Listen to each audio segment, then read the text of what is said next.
Ilulunsad ng Department of Budget and Management ang budget ng Bayan Monitor at Project Dime.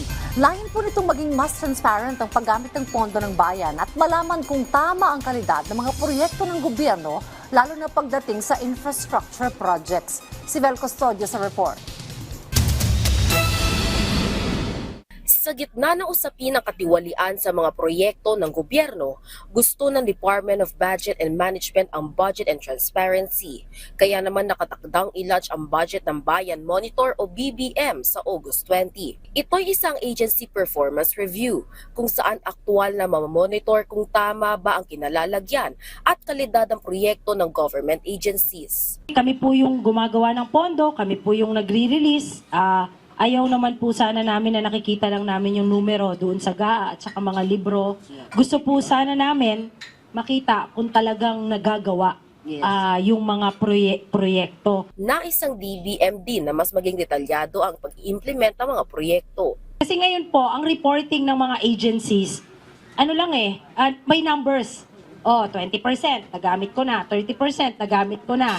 So paano mo naman ginamit 'yon? Totoo bang nandoon yung makikita mo sa kalsada yung yung daan? Totoo ba yung bridge na kumpleto? Totoo ba na yung tulay po nangyari? Totoo po ba na yung school building natapos? Yung flood control? Ilulunsad na rin ang Project Digital Information for Monitoring and Evaluation of Project Dime sa August 27. Dito, pwedeng gamitan ng drones at satellite monitoring ang mga proyekto ng gobyerno, partikular ang infrastructure projects. Maaari ring mag-participate ang publiko sa pag-update ng status sa proyekto. Dito magkakaalaman kung tugma ang satellite at drone image. Katuwang ng DBM ang DICT, DPWH at UP Project NOAA sa Project Dime. Top priority pa rin ng pamahalaan ng sektor edukasyon. Pinakamataas sa budget ang inilaan sa Department of Education na 928.52 billion pesos. Batay sa UNESCO Education Framework, dapat 15 to 20% ng kabuuang public expenditure ay napupunta sa sektor edukasyon. Pasok naman dito ang proposed 2026 budget ng DepEd na may kabuuang 16.6%.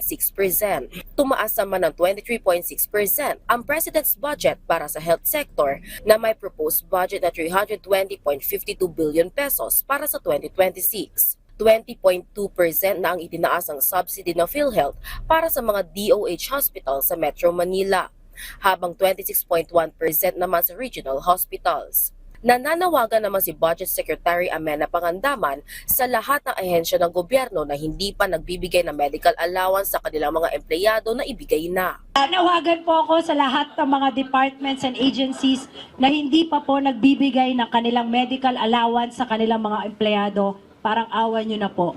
Ibigay nyo na po yan. Marami po nagtitext sa akin, ma'am. Ang sabi, sumbong sa TV. Kalahati na po ng taon. Enero pa nang aprubahan ng DBM ang 7,000 pesos medical allowance para sa government employees. Vel Custodio para sa Pambansang TV sa Bagong Pilipinas.